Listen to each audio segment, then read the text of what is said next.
Gundul pacul-cul gembelengan. Keasikan nyanyi sampai lupa sama yang nonton.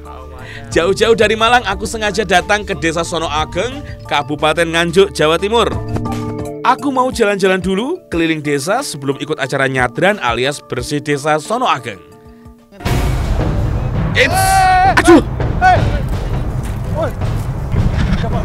Waduh. Ditangkap Pak, Pak.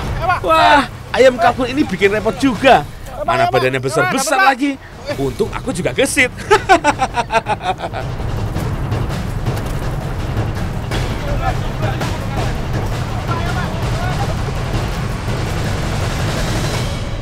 Dapat Pak. Nah, Pak sudah Pak, dapat Pak. Nunggu tanggung jawab sampean. Iya Pak lah. Nabrak ngono Pak. Nah, sih masukin sini Pak ya. Ya Pak, ini buat apa Pak? Bagiannya Dibuat ingkung, kalkun ingkung Pak. seneng kan? Enak itu, enak Pak. Saya mau ini gimana Pak? Saya boleh ikut? Ya kok malah masak nanggengku. Oh iya ya, boleh Pak, saya bantu Pak. Ayo sekarang kita berangkat ini Pak ke rumahnya Bapak. Oke. Kemana sana? Makasih Pak ya, sudah bantu Pak, makasih. Ayo Pak ya, monggo. Ayo Pak, berangkat Pak. Nanti Pak.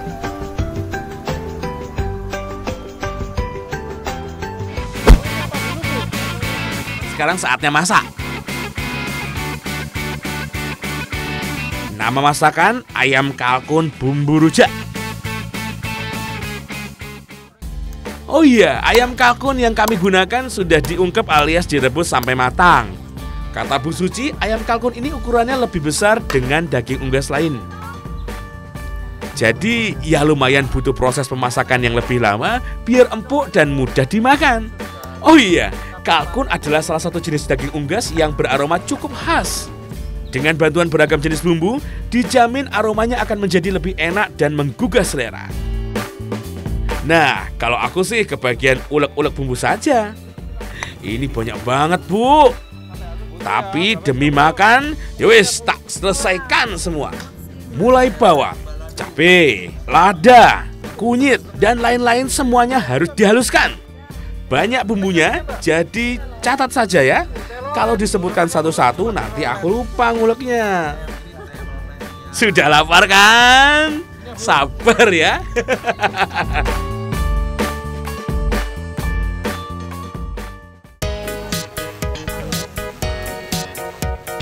Sebagai pelengkap kita juga bakal membuat sambal goreng dengan suwek. Kalau biasanya sambal goreng kentang, maka kali ini umbi suwek lah yang menjadi bahan utama. Suwek yang sudah dikupas tinggal dipotong kecil ukuran dadu. Biar makin mantap, tahu dan tempe juga bisa dijadikan bahan tambahan ya. Kalau mau pakai sayur atau tambahan lain juga tidak masalah, sesuai selera saja kata Bu Suci. Oh iya, jangan lupa bumbu. Tidak lengkap kalau masak sambal goreng tapi tidak ada bumbunya toh. Oh iya, ternyata ada tambahan lagi.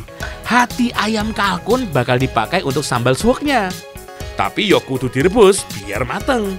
Wah, ini dijamin makin sedap kalau kayak gini nih.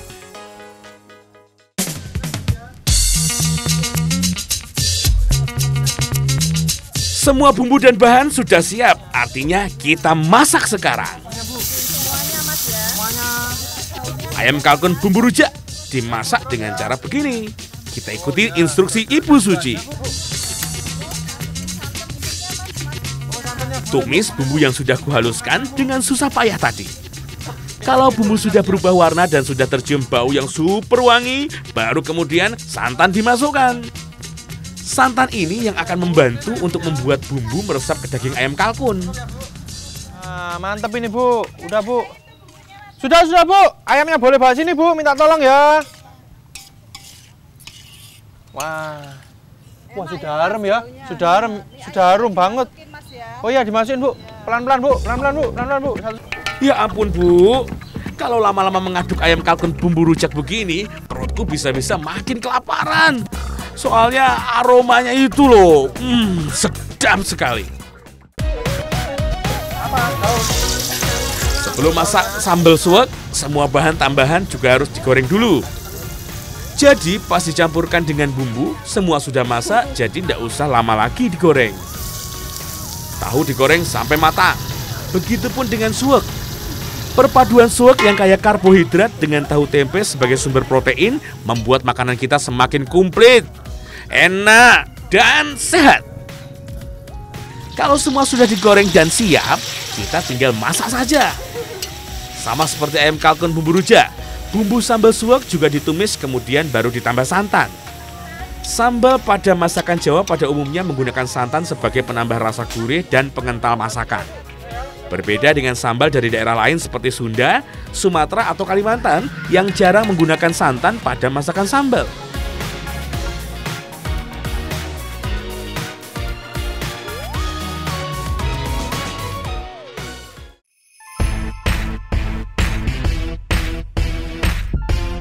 Keberagaman jenis masakan dari bahan dan cara pengolahan sangat dipengaruhi dengan budaya dan kandungan alam yang terdapat di sana.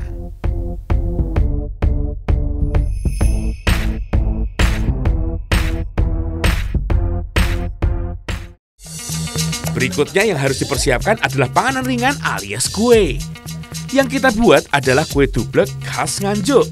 Sudah ada belum yang pernah memakannya? Kalau aku sih belum. Sebagai pembuka, aku bertugas mempersiapkan santan yang harus dimasak sampai mendidih yang akan dijadikan pencampur adonan. Nah, santan ini akan dimasak dengan tepung beras yang sudah dicairkan.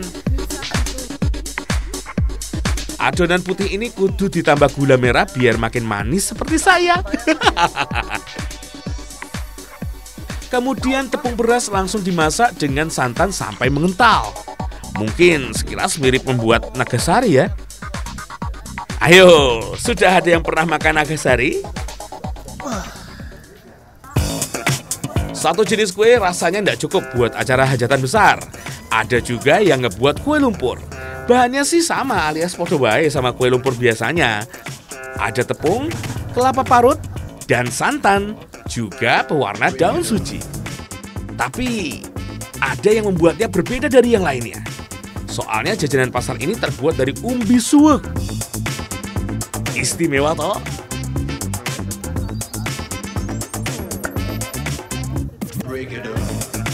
Oh iya, lupa cerita. Kalau adonan kue dumblek yang aku dan Bu Suci buat ini nanti akan dibungkus dengan pelepah batang pisang. Pelepah pisang yang sudah kering dipotong, dilipat, kemudian dibentuk seperti ini. Mirip ruas bambu dan diikat dengan tali yang juga terbuat dari pelepah pisang. Bu, ini sudah Bu, dimasukkan mana Bu?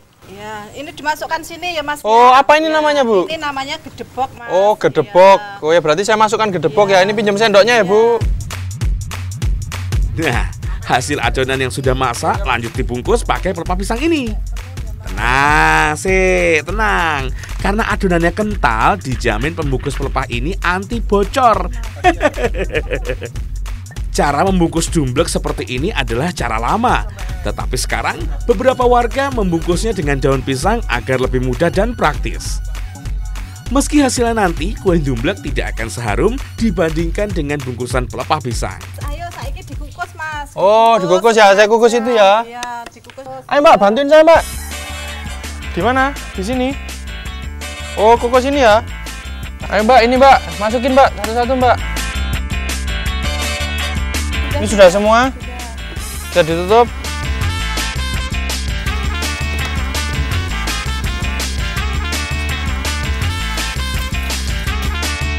Wow, udah matang ini ya.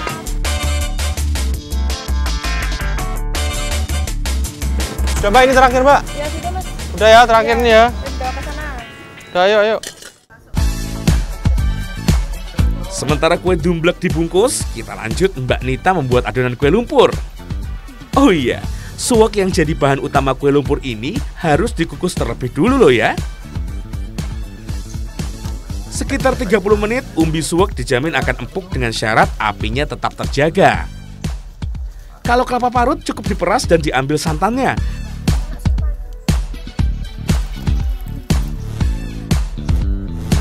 Sementara daun suji diambil sarinya yang akan digunakan sebagai pewarna kue lumpur nantinya.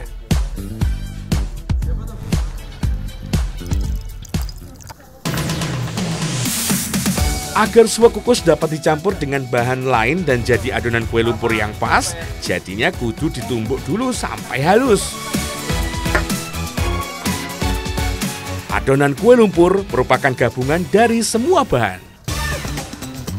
Mulai dari telur, gula putih sebagai pemanis, suwek, hingga tepung terigu dan santan. Karena kue akan diberi pewarna hijau dari daun suji, makanya kita menggunakan gula pasir. Kalau pakai gula merah, maka hasil kue lumpurnya akan berwarna coklat. Jadi, kalau mau dapat hasil akhir yang berwarna-warni, ya pemanisnya bisa pakai gula putih saja toh, Bu. Ini tak kasih warna hijau ya? Iya. Seperti kami kali ini. Adonan kue dibagi dua karena satu bagian akan diberi warna hijau, sementara sisanya tidak diberi pewarna. Biar warna asli suweknya terlihat. Nah, ini dia bagian yang penting, yaitu memasak kue lumpur. Dengan cetakan kue yang terbuat dari besi ini, adonannya tinggal dimasukkan dan dibakar. Memasak kue lumpur memang sebaiknya menggunakan arang, karena panas yang dihasilkan lebih besar dan rata. Sebelumnya, di bagian dasar cetakan sudah diberi minyak agar adonan tidak lengket. Oh iya, saat memasak kue lumpur, jangan lupa cetakan ditutup agar panasnya mengenai semua bagian adonannya. Mbak, ini sudah matang, Mbak? Sudah. Oh, bisa diangkat? Diangkat, no. Tidak hanya bagian dasarnya saja, tapi juga bagian atas kue lumpur bisa matang bersamaan. Semua kue sudah dimasak. Ziarah syukuran pertama sudah dilakukan. Artinya puncak nyadran semakin dekat. Tapi ada lagi satu yang kudu bin wajib buat melengkapi acara, yaitu noto jolen. Jolen itu sebutan warga untuk tandu yang akan diisi dengan ragam hasil bumi, makanan, dan peralatan rumah tangga. Pak, ini saya pasang di mana, Pak? Sini, Pak, ya? Ya, nggak apa-apa, Pak. Mulai dari sayuran, buah-buahan, sampai kue apem dan perabotan dipasang di atas 4 tandu. Semua makanan maupun perabotan ditempel dan digantung. Nantinya jolen ini akan dibawa hingga ke lokasi nyadran. Kemudian didoakan dan akan menjadi bahan rebutan para warga yang datang.